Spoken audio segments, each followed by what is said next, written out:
ये जो चुनाव होने वाले हैं छत्तीसगढ़ में, ये विधानसभा के लिए चुनाव है। ये राष्ट्रीय चुनाव नहीं है, लोकसभा के लिए नहीं है। और ये छत्तीसगढ़ से संबंधित मुद्दों पर ही लड़ा जाएगा। कांग्रेस पार्टी का ये मानना है कि जो हमारा चुनावी अभियान है, हमारा घोषणा पत्र है, जो हमारे गारंटी हैं, जो हमारे वादे हैं, ये स्थानीय मुद्दों पर केंद्रित है। छत्तीसगढ़ की जनता की जो चिंता है, छत्तीसगढ़ की जनता की जो उम्मीदें हैं, उसको हम हमारे अभियान के द्वारा दर्शा रहे हैं। परंतु भारतीय जनता पार्टी, जिसके खिलाफ हम लड़ रहे हैं, यहाँ दो ही पार्टी हैं, मुख्य पार्टी बीजेपी और कांग्रेस। बीजेपी की रणनीति सिर्फ ध्रुवीकरण की रणनीति है। इसके अलावा खास तौर से छत्तीसगढ़ में ध्रुवीकरण के अलावा उनको और कोई मुद्दा नहीं है। ये एक मुद्दाहीन पार्टी है छत्तीसगढ़ में। यहाँ प्रधानमंत्री आएंगे, आए हैं, आएंगे, गृह मंत्री आए हैं, आएंगे, उत्तर प्रदेश के मुख्यमंत्री आएंगे, असम के मुख्यमंत्री आए हैं, और उनके चुनावी भाषणों में सिर्फ एक ही मुद्दा है, ध्रुवीकरण की। आपको याद होगा 16 तारीख को गृह मंत्री छत्तीसगढ़ आए थे, 18 तारीख को असम के मुख्यमंत्री आए थे, और उनके चुनावी भाषणों के खिलाफ कांग्रेस पार्टी ने चुनाव आयोग को एक मेमोरेंडम भी पेश किया है। हमने शिकायत की, मैं खुद गया था चीफ इलेक्शन कमिश्नर से मिलने, और उन्होंने नोटिस असम के मुख्यमंत्री को दिया है, जो कवर्धा में उनका भाषण था। हालांकि अब तक उन्होंने गृह मंत्री के बारे में कुछ कार्रवाई नहीं की है, पर हम उम्मीद करते हैं कि गृह मंत्री का भाषण भी उनको जो कार्रवाई करनी है वो करेंगे। पर ध्रुवीकरण के अलावा भारतीय जनता पार्टी के पास और कोई मुद्दा नहीं है। और जो दिन बाकी हैं चुनाव के लिए, अभियान के लिए, प्रधानमंत्री, गृह मंत्री, अलग अलग मुख्यमंत्री लोग जो आएंगे, सिर्फ इसी भावना से आएंगे, हम किसी न किसी तरह से ध्रुवीकरण को हम और प्रोत्साहन कैसे दें। हम इसका मुकाबला करेंगे, हम डरते नहीं हैं। पर मैं साफ कहना चाहता हूँ कि ये जो चुनावी टक्कर है, एक तरफ एक राज्य सरकार जिसकी 5 साल की उपलब्धियां हैं, और दूसरी तरफ एक राजनीतिक पार्टी जो मुद्दाहीन पार्टी है, जो सिर्फ ध्रुवीकरण में विश्वास रखती है। दूसरी बात जो मैं कहना चाहता हूं आपसे, प्रधानमंत्री आएंगे, दुनिया भर की बात करेंगे, कांग्रेस पार्टी की आलोचना तो जरूर करेंगे, पर जिस तरीके से हमारे प्रधानमंत्री, मैं पीछे नहीं हटूंगा ये शब्द इस्तेमाल करने से, पार्लियामेंट में ये शब्द मैं नहीं इस्तेमाल कर सकता हूं, पर मैं ज़रूर पत्रकार सम्मेलन में ये कह सकता हूं कि हमारे प्रधानमंत्री गलती से भी सच नहीं कह सकते। वो छत्तीसगढ़ आए, गृहमंत्री भी आए, और नगरनार के स्टील प्लांट, इस्पात कारखाने को लेकर उन्होंने क्या क्या नहीं कहा, पर वास्तविकता क्या है? वास्तविकता ये है कि अक्टूबर 2020 से लेकर पिछले 2.5 साल मोदी सरकार नगरनार इस्पात कारखाने को बेचने में लगी हुई है और आज कहते हैं इसका निजीकरण नहीं होगा, पर सबूत है। और मैंने 5 अक्टूबर को प्रधानमंत्री के स्टेटमेंट का मैंने खंडन किया था कि मोदी सरकार खुद निजी कंपनियों से प्रस्ताव मांगे हैं बस्तर के स्टील प्लांट के निजीकरण के लिए। और मैं विश्वास के साथ कह सकता हूं कि आज बस्तर का स्टील प्लांट है, अगर मोदी सरकार को मौका मिले तो भिलाई स्टील प्लांट का भी निजीकरण वो करेंगे। कल प्रधानमंत्री दुर्ग पधारने वाले हैं, इसीलिए मैंने भिलाई का मिसाल लिया। हमारे देश का औद्योगिकरण भिलाई से शुरुआत हुई थी, भाखड़ा नंगल और भिलाई से शुरुआत हुई थी। और जिस तरीके से हमारे सार्वजनिक संपत्ति है, बंदरगाह है, एयरपोर्ट है, बिजली के घर हैं, सीमेंट फैक्ट्रियां हैं, इनका निजीकरण हो रहा है। मैं इसमें नहीं जाना चाहता हूं कि किस कंपनी के पक्ष में निजीकरण हो रहा है, पर निजीकरण हो रहा है और आप लोग सब जानते हैं एक ही कंपनी खरीद रही है। ये नगरनार तो एक शुरुआत थी और आज प्रधानमंत्री कहते हैं और गृहमंत्री कहते हैं हमारे पास ऐसा कोई प्रस्ताव नहीं था। पर हकीकत ये है कि अक्टूबर 2020 से लेकर मोदी सरकार लगी हुई है इस प्लांट को निजीकरण करने में, और भिलाई भी है। और आपको मैं कह दूं, ये पहला मिसाल नहीं है। छत्तीसगढ़ में कोरबा में जो बालकोप का प्लांट हुआ करता था, उसका निजीकरण वाजपेयी जी के जमाने में हुआ, 2001 या 2002 में हुआ। तो ये जो केंद्र सरकार की नीतियां हैं, निजीकरण की नीति है, ये छत्तीसगढ़ की जनता के हित के लिए नहीं है। मैं आपको एक और मिसाल देता हूं, केंद्र सरकार की नीतियों से कैसे छत्तीसगढ़ की जनता पीड़ित है। आप देखिए, सबसे ज्यादा रेलगाड़ियों का कैंसिलेशन छत्तीसगढ़ में होता है। सबसे डिले जो होता है, विलंब जो होता है ट्रेन चलाने में, वो छत्तीसगढ़ में होता है। और आप लोग सब जानते हैं क्यों प्राथमिकता उन रेलगाड़ियों को दी जाती है जो कोयला ले जा रहा है। यानी पैसेंजर ट्रेन को महत्व नहीं, पर जो कोयला ले जा रहा है किसी निजी कंपनी के फायदे के लिए, उसको आप प्राथमिकता दे रहे हैं। और उससे रायपुर में मुझे कहा गया था, रायपुर में रोज कुछ 1 लाख लोग बाहर से आते हैं, इनमें से करीब 80% रेल से आते हैं। उसमें भारी कटौती हुई है। और एक कारण ये है कि अगर आप छत्तीसगढ़ में देखें, रेल यात्रा किस तरीके से इस पर नकारात्मक असर हुआ है मोदी सरकार की नीतियों से। तो दूसरी बात जो मैंने कहा, पहली बात तो मैंने कहा कि ध्रुवीकरण के अलावा उनके पास कोई और राजनीति, चुनावी राजनीति नहीं, रणनीति नहीं है। और दूसरी बात, जो नीतियां अपनाते हैं, जो उनकी नीतियां हैं केंद्र सरकार की, वो छत्तीसगढ़ के जनता के हित में नहीं है। और मैंने आपको 2 मिसाल दिए हैं और कई मिसाल हैं। हमारे मुख्यमंत्री ने प्रधानमंत्री को कई बार खत भी लिखा है, भेदभाव करना बंद कीजिए,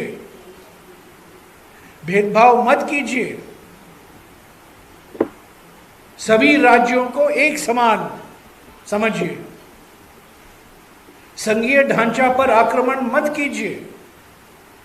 पर आप मोदी सरकार को देखें, तो जहाँ जहाँ विपक्ष की सरकारें हैं, कर्नाटका में, राजस्थान में, पश्चिम बंगाल में, हिमाचल प्रदेश में, आज तक हिमाचल प्रदेश में जो भयंकर बाढ़ आया था उसको राष्ट्रीय आपदा घोषणा नहीं हुआ। तो कई ऐसे मिसाल हैं। एक तरफ कहते हैं कि हम संविधान में विश्वास रखते हैं और संविधान का पहला अनुच्छेद है हम एक संघीय ढांचा है। India that is Bharat shall be a union of states. तो अगर आप जो जहां बीजेपी की सरकार नहीं है उसके खिलाफ आप भेदभाव करते रहेंगे तो जनता जरूर चुनाव के वक्त आपको सही जवाब देगी। और छत्तीसगढ़ की जनता भी जान गई है कि अगर भरोसे की सरकार चाहिए तो कांग्रेस की सरकार होना जरूरी है।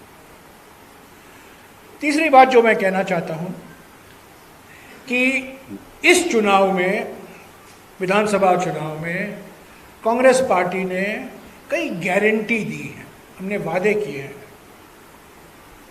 ये कागजी वादे नहीं हैं। हमने कर्नाटका के चुनाव में 6 गारंटी दिए और एक ही हफ्ते के अंदर सरकार बनी और एक ही हफ्ते के अंदर सारे के सारे 6 गारंटी लागू हुई। मुझे खुशी है कि आज छत्तीसगढ़ की स्थापना दिवस है। मैं छत्तीसगढ़ आपको और छत्तीसगढ़ की जनता को बधाई देता हूं, शुभकामनाएं देता हूं। पर आज से ही अब तक हमने 17 गारंटी दिए हैं और आज कई अखबारों में आपने देखा होगा ये 17 गारंटी हमारी पार्टी की ओर से जो हमने अभी तक जनता के समक्ष रखा है। पर इसमें सिर्फ 16 दिखाई दे रहे हैं, 17 नहीं। कारण ये है कि वो 17वां गारंटी आज से लागू हो गया है, इसीलिए यहां सिर्फ 16 गारंटी गिने। जो गारंटी आज से लागू हुआ है, राज्य की स्थापना दिवस से लागू हुआ है कि प्रति एकड़ 15 क्विंटल जो हम खरीदने का वादा पिछले चुनाव के समय किया था, इस चुनाव के समय हमने ये कहा है कि 20 क्विंटल प्रति एकड़ हम खरीदेंगे किसानों से, और वो आज से लागू हुआ। तो स्वास्थ्य के क्षेत्र में, शिक्षा के क्षेत्र में, किसानों के लिए, महिलाओं के लिए, युवाओं के लिए, आदिवासियों के लिए, वंचित वर्गों के लिए हमने ये गारंटी दिए हैं। मैं सब गारंटी नहीं गिनाऊंगा, पर 3 या 4 विशेष गारंटियों का मैं जिक्र करूंगा। सबसे महत्वपूर्ण बात यह है कि हम ये वादा कर रहे हैं कि जो आज गैस सिलेंडर 979 रुपया है प्रत्येक गैस सिलेंडर, 500 रुपया घटाया जाएगा और वो 500 रुपया सीधा महिला के खाते में दिया जाएगा, यानी कि 489 होगा 989 की तुलना में। और हमारे देश में सबसे कम दाम एलपीजी सिलेंडर छत्तीसगढ़ में होगा। दूसरी बात, हमारे देश में कोई राज्य नहीं है जहां केजी से लेकर पीजी तक निःशुल्क शिक्षा उपलब्ध। इंजीनियरिंग, मेडिकल कॉलेज, यानी ये सरकारी शिक्षा संस्थाएं हैं। केजी से लेकर पीजी तक शिक्षा को निःशुल्क बनाना मैं समझता हूं न केवल प्रगतिशील कदम है, पर एक क्रांतिकारी कदम है और ये युवाओं के लिए बहुत फायदेमंद होगा। तीसरी बात बहुत महत्वपूर्ण और खास तौर से छत्तीसगढ़ के लिए विशेष मायने रखता है। अभी अभी केंद्र सरकार की ओर से घोषणा की गई थी कि 2023-24 के लिए धान का एमएसपी जो है 2200 रुपया प्रति क्विंटल होगा।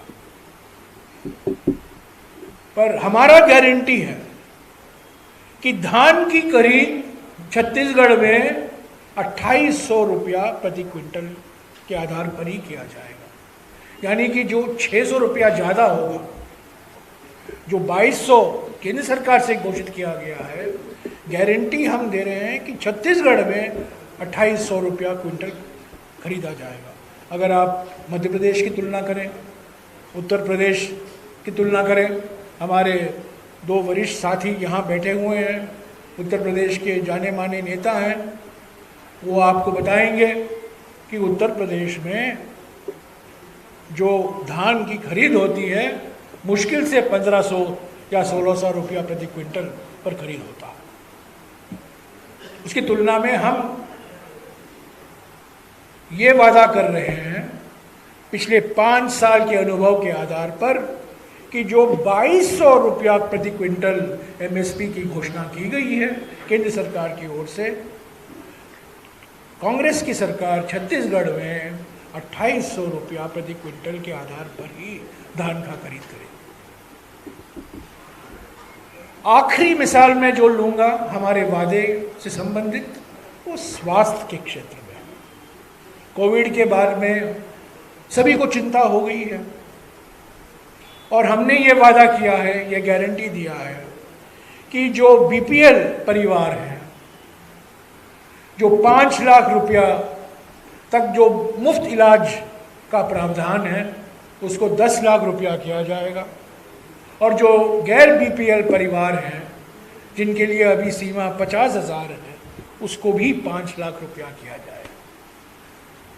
तो इस तरीके से स्वास्थ्य के लिए मैं समझता हूँ ये बहुत महत्वपूर्ण वादा हमने जो किया है।